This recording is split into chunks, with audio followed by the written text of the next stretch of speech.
Hello everyone, welcome back to my YouTube channel বিন্দাস পূজা। তো আমাকে এইভাবে দেখে তোমরা জানিয়ে অবাক হচ্ছ, কিচ্ছু কারণে আমিও প্রথমে অবাক হচ্ছিলাম। আমাকে এইভাবে তৈরি করে দেওয়া হইল আর কি। তো আমাকে কেমন লাগতেছে বলো। আর এটা কিসের সাজ এটাও বইলো। তো আমি আমার কাকিমণির শাড়ি পরছি, আর জুয়েলারিগুলো সব আমারই, আর চুড়িগুলাও। তো যাই হোক, আমি ছট পূজা ভিডিও বানাবো, তাই এইভাবে রেডি হয়েছি। তো এখন রেডি হয়ে সবার প্রথমে ছাদে আসলাম, আর আমার নিজেকে দেখে ভীষণ ভালো লাগতেছে। ও মানে কী বলবো, হারানো হয়ে গেছি গা। আমি 2 ঘন্টা ধরে এইভাবে রেডি হইলাম, কিচ্ছু তেমন সাজি নাই গা, কিন্তু এগুলো সব রেডি করতে আমার এতটা সময় লেগে গেল গা। আর আমাকে কেমন লাগতেছে অবশ্যই জানিও। আর একটু পর আবার আসতেছি তোমাদের সাথে দেখা করতে। আর তোমরা আমাকে কমেন্টে জানাবা যে এটা কিসের মানে কি সাজ বলে এটাকে, সেটাও। তো আমার ফাইনাল লুকটা দেখো, কিছুটা এরকম দেখা যাচ্ছে। বেশি পিছনে যাই না, নইলে ছাদ থেকে পড়িয়া আমি মরিয়া যাইতে পারি। যাই হোক, অশুভ কথাবার্তা বলতে নাই। তো কেমন বোঝা যাচ্ছে জানি না, এভাবেই আমি সাজছি আজকে। আর আমার ভীষণ ভালো লাগছে আর কি। সাইজে চুড়ি টুড়ি পরছি, তারপরে এই যে সাজছি।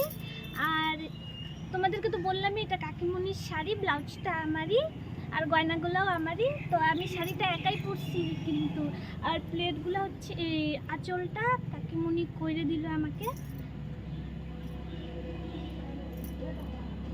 ও আমি ভাবছিলাম কি ক্যামেরাই অন করি নাই গা। তো আমাকে কেমন লাগতেছে অবশ্যই জানিও। আর সবাইকে হ্যাপি ছট পূজা। তো এখনও দেরি আছে 15 দিনের মতো। তার আগে আমি আর কি ভাবলাম যে এইভাবে সাইজের এই ছট পূজায় তারা এইভাবে আমি সাইজে বের হইতে পারবো না। না, তো এইভাবে তো আমার মায়েরা আর কাকিমণি সাজে, মানে আমার মা আর কাকিমণিরা দুইজনই সাজে। আমি তো আর এইভাবে সাইজে বের হইতে পারবো না, আর আমার পিসিরাও সাজে। তাই আমি এবার সাইজে ভিডিও বানাই, আমার শখটারে পূরণ করে দিলাম। তো তোমাদের কেমন লাগলো? আর আমার নথটা দেখছো, আমার মুখটার থেকেও মনে হয় আমার নথটা বড়। আর কানের আর একটা ছোট্ট মালা পরছি, আর এই যে অল্পটুকু চুড়ি, যেটা নাকি আমার মায়ের ছিল, এগুলা এখন আমি যত্ন করে রাখছি দেখে এখন আমিও ইউজ করতে পারতেছি, মানে পরতে পারতেছি, তাই না? দেখো কেমন লাগতেছি, বিহারি বউ বউ, তাই তো? যাই হোক, আমার বিশাল আনন্দ লাগতেছে, মানে বিশাল আনন্দ। আমি আবার ভাবতেছি এইভাবে আবার সাইজে আর কি অন্য শাড়ি টাড়ি পরে নদীতে গিয়ে শ্যুট করব। তো জানি না হয় কি হয় না, তার আগে আমি এইভাবে সাইজে নিলাম আর কি। ওইভাবে তার একা একা করা যাবে না, এইভাবে তাও একা একা করে নেই আমি যতটুকু পারি। আর ওইভাবে তো একা একা সম্ভবই না, তাই আর কি। তা আমাকে কেমন লাগতেছে নাই নাই করে মানে 1000 বার জিজ্ঞেস করে নিলাম। ডোন্ট মাইন্ড গার্লস, এটা হচ্ছে তনুর সিস্টেম, যে একটা কথা 100 বার জিজ্ঞেস করে। Don't mind. যাই হোক, আমাকে কেমন লাগতেছে, বউ বউ লাগতেছে নাকি তাও জানায়ও।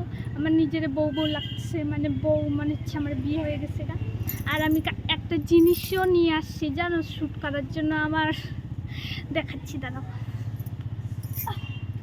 এই যে এটাকে কি বলে, এটাকে কাঁচকৌটা বলে নাকি, আর আমাদের ভাষায় বলে আর কি সিনহরা, এরকমই কিছু একটা বলে।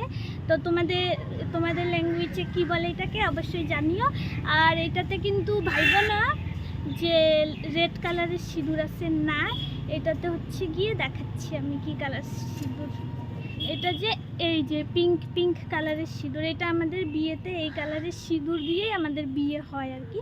তাই এটা হচ্ছে আমার কাকিমণির বিয়ের সিঁদুরের কৌটা, প্লাস এই সিঁদুরটাও বিয়েরই। তো এটা এইভাবে যত্ন করে রাইখে দিতে হয়। এখন আমি নিয়ে আসছি একটা ভিডিও বানানোর জন্য। যাই হোক, তোমাদের সাথে শেয়ার করলাম। আমার বিশাল ভালো লাগে এই জিনিসটা আর কি, এই ইসেটা। তো তোমাদেরকে দেখালাম, ভালো করে দেখাই দিচ্ছি তারা। এই যে দেখো পিঙ্ক কালারের সিঁদুর, দেখছো? এটা হচ্ছে আমাদের বিয়েতে এই কালারেরই সিঁদুর লাগায় আর কি। আর এই যে অরেঞ্জ কালারের সিঁদুরটা হচ্ছে গিয়ে ছট পূজার সময় ইউজ করা হয়। আর এমনিতে আমাদের বাড়িতে 2-3 দিন পর পর কী পূজা হইতেই থাকে, ওই সময় এই সিঁদুরটা ইউজ করি আমরা। আর মানে আমরা বলতে আমার মা কাকিমুনি দুইজনই ইউজ করে। আর এইটা হচ্ছে বিয়ের সিঁদুর। আর রেগুলার ডে মানে এভরিডে রেড কালারের সিঁদুরই পরে ওরা। তো যাই হোক, আর ছট পূজায় তো এটা মাস্ট মানে লাগবেই এই কালারের সিঁদুর। আর আমাদের বাড়িতে যে কোনো অনুষ্ঠান হইলে এই কালারেরই সিঁদুর ইউজ করা হয়। তো যাই হোক, ছট পূজার ব্লগ দেখার জন্য তোমরা এক্সাইটেড। আমি তো তোমাদেরকে সব কিছু শেয়ার করব ভাবছি। আমার ভাই বোনরা আসলে তাহলে সম্ভব, নইলে আমাদের বাড়িতে যে কাজ থাকে গো কি বলবো। মানে আমার খাবার সময় তো আমি পাই না, ওই যে পিছনে দৌড়ায় দৌড়ায় মা বইকে একটু খাওয়ায়। কারণ আমার মাই পূজা করে ছট পূজা, তো স্বাভাবিক আমার একটুকু সময়ই পাই না। আমি তো পাই না, আমার বাড়ির লোকগুলো তো আরও পায় না। আমি বাড়িতে দেখতেই পারবা তোমরা, আমি শেয়ার করার চেষ্টা করব অবশ্য যে কি কি করি না করি। আর তোমাদেরকে দেখাবো আমি যে হচ্ছে গিয়ে আমাদের পূজাটা কিভাবে হয়, কি কি করতে হয় না হয়, সবটাই আমি তোমাদের সাথে শেয়ার করার চেষ্টা করব। আর হচ্ছে গিয়ে প্রথম ডে থেকে মানে নাহায় খায় থেকে শুরু করে পাড়ান অবধি সবটাই তোমাদের সাথে শেয়ার করার চেষ্টা করব। তো এখন আমাদের ছট পূজার প্রায় তৈয়ারি শুরুই হয়ে গেছে বলতে পারো। নিরামিষ খাওয়া হবে, তারপরে বাড়ির একটা সুতা পর্যন্ত ধুইতে হয়, মানে পরিষ্কার করতে হয়, এরকম ব্যাপার। আর বিশাল মানে সে কষ্ট এই পূজায়, যে করে তার তো কষ্টই। 36 ঘন্টা উপবাস রাখতে হয়, তোমরা হয়তো বা জানোই। নির্জলা একটা মানে বিন্দু কিচ্ছু না, নির্জলা মানে নির্জলা কিচ্ছু না। ওই আর উপাসের মতো সাবু খাইলাম, কলা খাইলাম, দুধ খাইলাম, তারপরে কি বলো এটাকে ফলমূল খাইলাম, এগুলো কিচ্ছু না। জলের বিন্দু অবধি খাওয়া যাবে না। নির্জলা মানে একদমই নির্জলা উপবাস করতে হয়। এর জন্য এই পূজাকে বলা হয় সনাতন ধর্মের সবচেয়ে বড় ব্রত, যেটা হচ্ছে গিয়ে ছট পূজা। যাই হোক, আমি ইমোশনাল হয়ে যাচ্ছিলাম বলতে গিয়ে, কারণ স্বাভাবিক হবই, কারণ এটা হচ্ছে আমাদের গর্ব আর এটা হচ্ছে আমাদের ভালোবাসা। এটার জন্য আমরা 1 বছর ওয়েট করি যে আমাদের ছট পূজা কখন আসবে, কখন আসবে, কখন আসবে। মানে কি বলবো, নাচতে মন চায় আমার ছট পূজার জন্য। দুর্গা পূজাটা বের হইলেই লক্ষ্মী পূজাটা বের হইলেই কালী পূজা, আর কালী পূজার 6 দিন পরেই হচ্ছে ছট পূজা।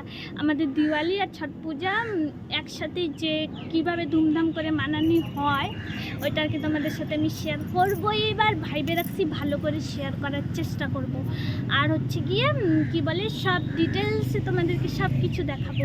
এগুলো আমি ভালো করে ভাইবে রাখছি। এখন ভগবান জানে, ছটি মা জানে যে কতটুকু শেয়ার করতে পারবো, কিন্তু আমি চেষ্টা করবো আমি সব কিছু তোমাদের সাথে শেয়ার করি।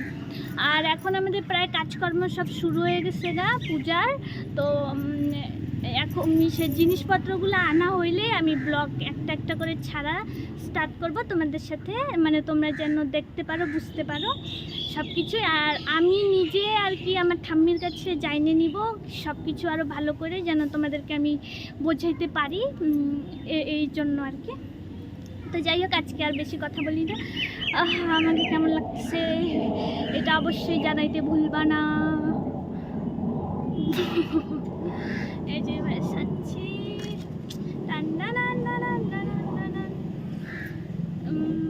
সবাইকে হ্যাপি ছট পূজা। যাই হোক, আর আমি কয়েকটা ছবি তুইলে এখন তারপরে আবার আসতেছি তোমাদের সাথে, কারণ রোদ্র চলে গেলে আর একটাও কিছু হইতে হবে না আর কি। তো দাঁড়াও। উফ বাপরে, আমার পুরো অবস্থা শেষ আর কি। আমি আর বাঁচতেছি না এই গরমে, টাইমে মুখ টুক শেষ হয়ে গেছে গা, কেমন হয়ে গেল আমার, একদম শরীরটা জ্বলছে। বাপরে, এত কিছু পরে আমার থাকা অভ্যাস না প্রথমত। আর এবার সাইজে গুজে দেখো আমার অবস্থা পুরাই শেষ। তো আমি আর বেশি কিছু বলি না, তোমরা অবশ্যই অবশ্যই অবশ্যই অবশ্যই জানায়ও আমাকে কেমন লাগছিল এইভাবে সাইজে গুজে। তোমরাও আমাকে এইভাবে সাজাগুজা অবস্থায় প্রথম দেখলা, আর আমিও নিজেকে এরকম সাজাগুজা অবস্থায় প্রথম দেখলাম। এর আগে আমি কখনো এইভাবে কিছু ট্রাই করি নাই। এখন আমার শ্যাম্পু করে স্নান করতে হবে, যেহেতু এই যে এগুলো করছি আমি, সেহেতু তো তোমাদেরকে এইভাবে আমাকে দেখে কেমন লাগলো অবশ্যই জানায়ও। এখন আমি এগুলো খুলে ফ্রেশ হব, মানে স্নান করব।